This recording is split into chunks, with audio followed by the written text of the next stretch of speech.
throughout the group stage was those first maybe two picks for both teams were highly flexible.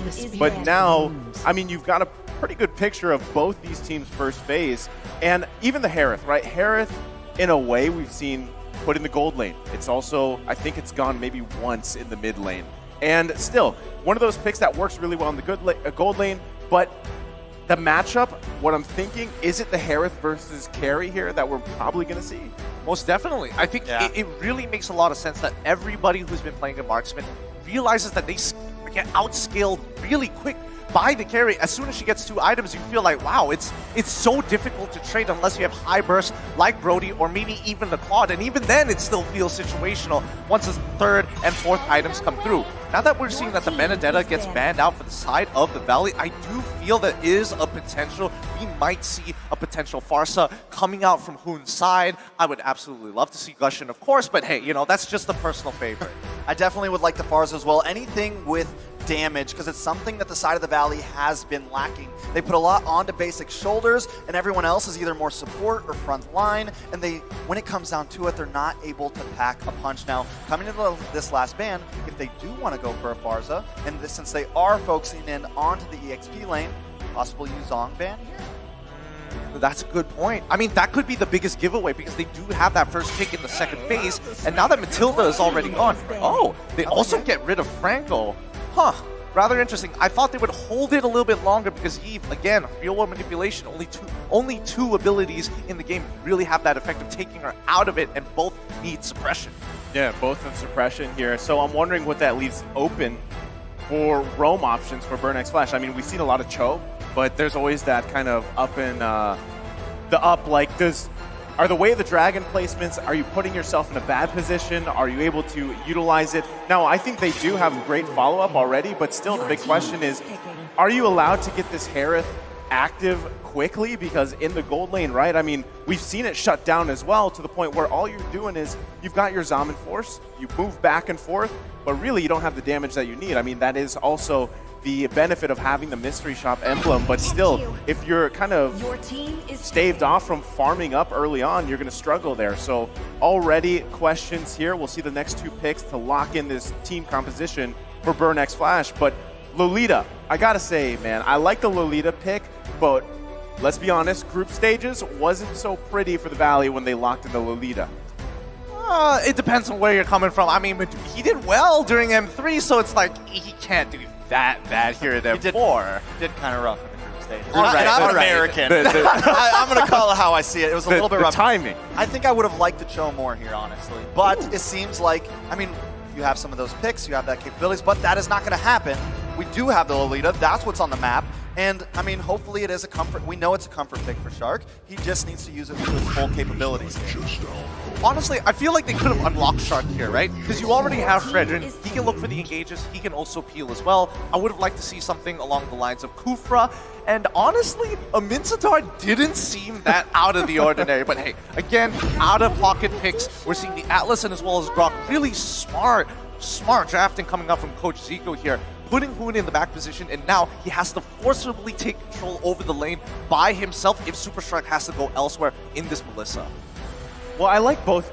I mean, I gotta say, I do like both drafts here. Again, I think for the Valley, it's really just overlapping those ultimates properly, because that's the struggle we're talking about from the group stages, where it was a similar lineup, but when you were mistiming or actually not overlapping your ultimates in the right way, especially the Noon on Blast, the way you're using that, that's where it kind of falters, right? So, meanwhile, Burn X Flash, like we said, they're very aggressive, and a lot of that aggression is actually calculated, and it works out well for them. So, hopefully, the Valley, with what they have, they're able to kind of withstand that fire from Burn X Flash. I mean, how long can they actually hold that fire through?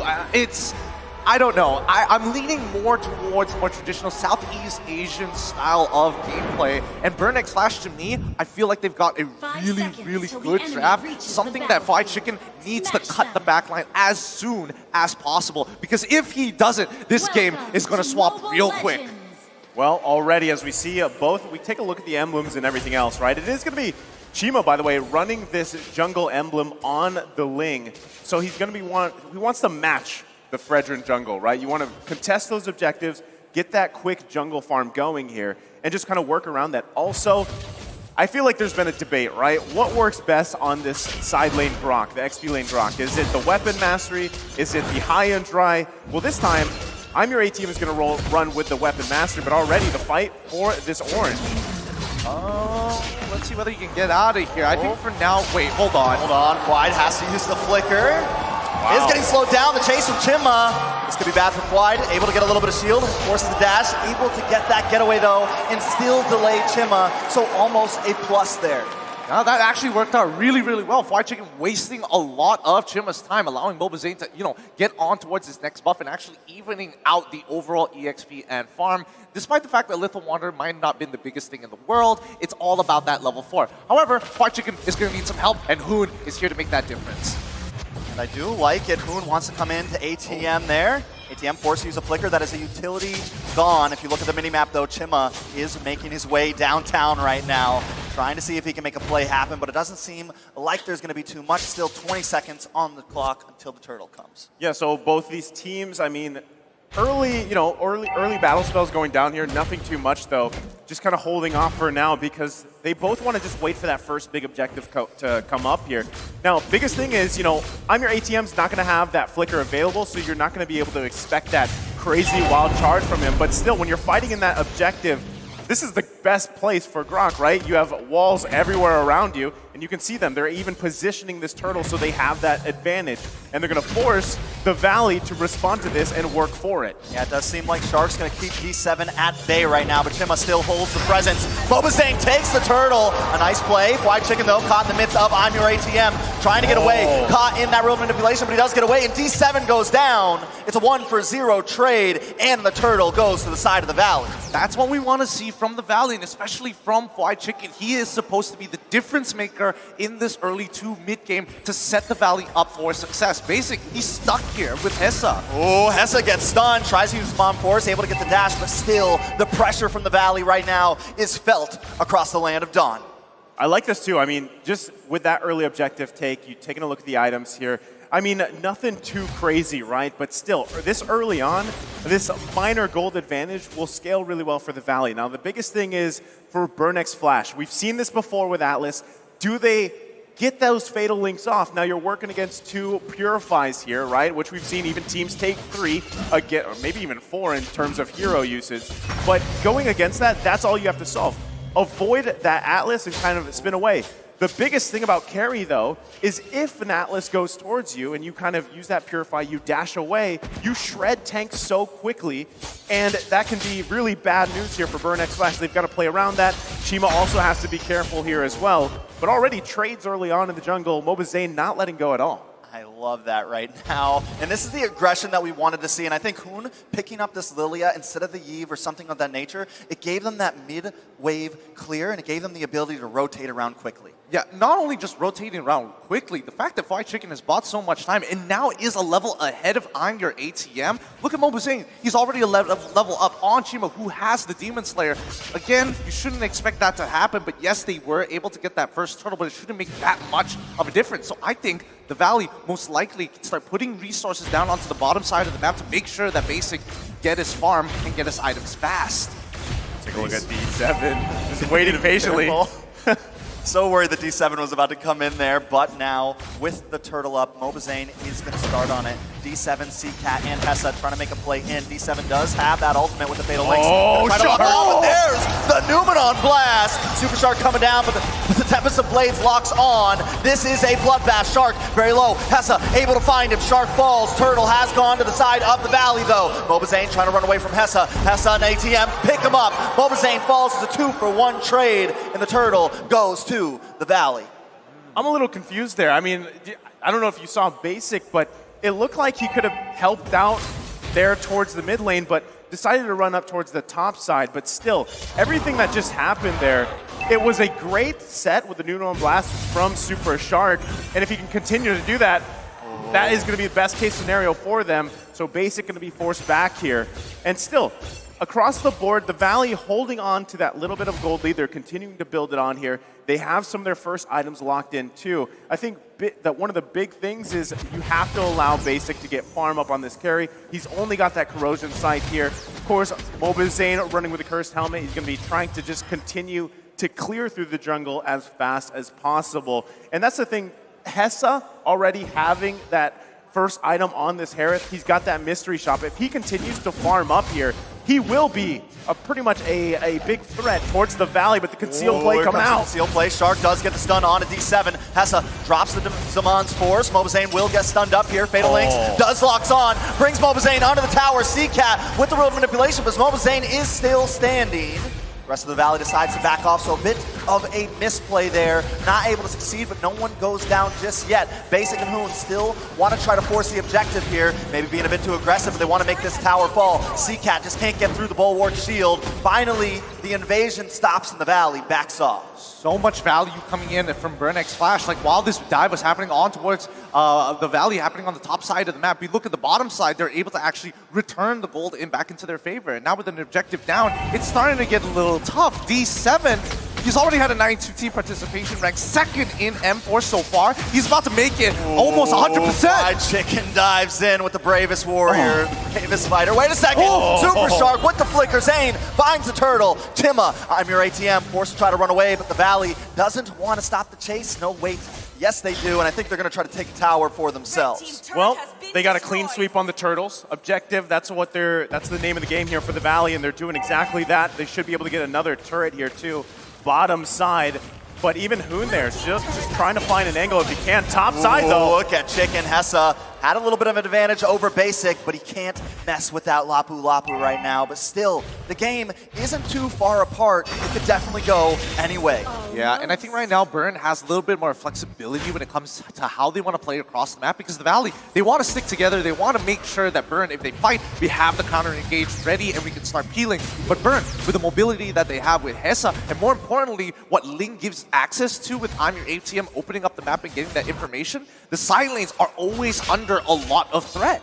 Again, this is the thing, right? I mean, one kind of growth that you've seen from Mobazane is this utility tank type jungle play style, right? I mean, it's something that he learned his time pretty much internationally, and he's doing it well. And these small objective wins obviously build you this little bit of a gold lead that you have, and it transitions for your game, and everybody kind of profits off of that. So that's what we're seeing from the Valley so far. Burnx Flash, all they need to stop that in their tracks, though, is a great set from D7, and like you saw from the earlier statistic, this is the man to do it, right? And they've got great follow-up, too. Hessa, though, Hessa getting to the point, again, he's still working on that third item. He's got the Feather of Heaven here. Also, the other thing that I'm wondering is CCat on this Eve, already having the Ice Queen wand, able to pump out a lot of slows and damage alone. What happens when, let's say, a Genius wand is locked in, and then you're reducing all that magic damage, and it's so front-loaded, you can't get out of that death box here for the Valley. Those are big things for Burnx Flash, as now we look to the next objective, the Lord. Exactly, and again, Burnx Flash, their composition is that flexible, even team fights, with the synergies of heroes that they have. We're looking at D7 and CCat to make all that difference there with I'm Your ATM if he has the opportunity to see Basic locked against the wall or even remotely close to it. He could get an incredible knockup that could change the game. And that's the playmaking capabilities that all these heroes provide compared to the Valley, who have a very standard style of gameplay, want to peel back, come at us, we're going to defend from every single attack you have. We don't necessarily have to be aggressive unless you're Fried Chicken. Most definitely. I think the major problem I'm seeing from the Valley, though, if we want to pick things apart, they haven't churned this gold lead into any major tower objectives. In all technicality, it's not a lot, but they're still losing right now in the ground, in overall material. So they need to, if they're going to get these kills, if they're going to find something, they have to turn it into more. Well, I think a big part of that, again, is what Gideon just mentioned. You know, you really have to, it's almost, you rely on the new on blast setup if you can. Other than that, you're just trying to bait out ultimates from Burnx Flash, whereas Burnx Flash has, what, 3 options? Wild Charge, the real-world manipulation, the Fatal Links. There's so many options here for them. So even with the lead that the Valley has, they have to be very careful how they go in. Chicken coming in, speaking of going in, but he gets knocked up. The Wild Charge takes out Fried Chicken, but Hessa picks up the kill. Now, by the Lord, Mobazane is trying to chip away at a D7, getting brought very, very low. Basic finds it, first kill for him. Tima, with the Tempest of Blades, locks on to Basic, but Zane still takes the Lord. It's a 2-for-1 trade, but the Lord goes to the side of the Valley. Is that a fair trade, though? Hold on, still trying to go. Hessa wants more. They know they lost Lord, but they want to take some objectives, so they take another tower away from the Valley. It's looking really good, honestly. And Burn, they understand their options. They really know that if we're going to execute, we might as well full commit. And the only person who can dictate the tempo from the side of the Valley is Fried Chicken. Everybody else is designed to bait out an ultimate or to slowly whittle them down so that they can fully commit to a fight. And Burn fully understand this. So I don't know what Coach Zico did, but he has prepared his team extremely well. Yeah, and taking a look at the items too. Hold on, they're still going here. D7, but the problem is they keep on focusing D7. It's just too tanky. They have to find a way to find Chima here or someone in that back line like Hessa. Well, they're still hunting, right? They've got to deal with this Lord here on the bottom side. Not sure if the Valley wants to do anything. Look at the push, though. Top side from Chima. So able to just make a play regardless of that Lord take from the Valley. They're going to be focusing here finally on the tier 1, though. Chima takes a lot of damage from basic, but just not enough. Finally, they take a tower, the Valley, trying to hold up against this, and this just shows that, you know, a 1,000 gold lead doesn't mean anything when you're in this mid-game right now. Yeah, and more importantly so, I think the Valley understand that they want to get Basic in a position where he can just hard carry the game because the rest of their team members, other than Hoon at this point, don't scale as hard. And Mobazane, he is just a stun bot. It's like, yes, come at me, use as many abilities as possible because the real carry is got me my back. Yeah, you really have to rely here on Basic once again. And earlier, actually hold that thought. Conceal Chima play. does use the Tempest of Blades to get away, though, so no big action just yet. Okay, going back to the items here, right? I mean, so this is what it feels like to be in this chair, but still, the glowing wand, I'm telling you, man, the glowing wand is going to be a problem. He's already got 2 wands. I don't know if he's going to go for the 3rd, but still, the fact that CCAT has this, you have the death box, he's also running in pure rage, right? So this works out so well for him. He can whittle down the members of the Valley, and they can work around that. So the Valley, though, you saw them. Mobazane, stun bot, if you will. He has the Radiant Armor, too. So he's going to be that front line. You also have Fried Chicken and Super Shark. All he needs to do is land those Numenor blasts. And Lord advantage-wise, I mean, look at the Valley. The gold urn, it's not there for them to turret HP, though. They're still working around it, trying to get space around the map for them. Yeah, I mean, they have more material now at the very least, but now the items are coming in. Hessa getting his Holy Glaive. That in and of itself is nasty, and you have to be extremely careful because if you're looking at the Valley, you're thinking about itemization. Yes, I want to be able to protect myself, but then you have the Glowing Wand, the Genius Wand reducing my magic resist even more. This mid lane, I don't think this is going to break out into the fight until we see Basic starting to walk up with the rest of the team. But for now, the Valley needs to show as if they want to aggress, as if they want to take the initiative. Most definitely, with the Lord down to about 75% health, Zane will start that initiative. Look at D7. Chima trying to make his way up, but I'm your ATM. He's going to keep watching. Got to keep an eye on D7 here, hiding out in this bush, waiting to make that big play, but Basic and Super Shark as well, holding down the mid bush. This is a standoff. This will end big. This Lord could end up being one of the deciding factors in this game, but here comes the concealed play. D7 trying to come around the back, looking for something, but Fried Chicken does find Hessa. D7 locks on with the Fatal Links, but he still goes down. 2 members down for Burn X Flash. The Valley take the Lord and 2 members along with him. Nicely done. The turnaround is already looking so good. D7 couldn't find anything despite catching only 1. And did you see that? Exactly what we said about the Atlas. The downside there is you get there, Basic just dashes away, shreds you down, and you have no option, right? Again, even Super Shark being able to peel on this Lolita is working out great for them. Maybe he just learned from the group stages, comes in with that refined play style, and it's working out great. Hoon, like you said, he's just kind of whittling down Burn X Flash, right? That's all he has to do on this Lilia, and if he can bait out ultimates, even better. And he's really safe in doing so, because no one can quote-unquote catch him unless you use a big spell to lock him down. The Black Shoe's such a powerful tool for Hoon. He can basically do whatever he wants and feel like he's unstoppable, because no one's going to punish him. Most definitely, now the Lord is crashing. Let's see if they can punish. Wide. Burn, but look at Chicken into the backside.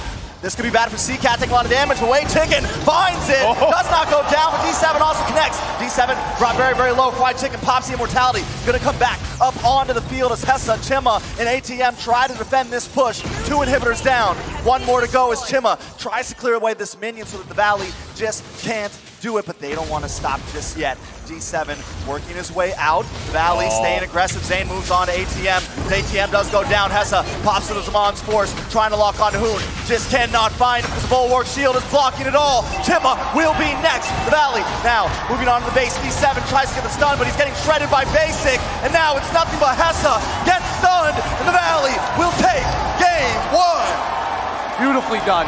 GG, well played. Going over to the Valley as they take the first game in this best of 3. And they did it in spectacular fashion. What we thought was, hey, we're going to take our time with this. We see Hoon saying, no, let's speed up the tempo. They're disrespecting us. We're going to take the space and we're going to hold our ground. You know, it's nice to see them smile once in a while, right? I mean, Zane's still not smiling. He's still not. He's chugging, he's hydrating. That's what he needs to do, right? Again, that was honestly, it was still a pretty intense game between both of them because at one point, Burnak's Flash was in a good position to flip that game around. But objectives, Boba Zane on top of it with his Fredrin here.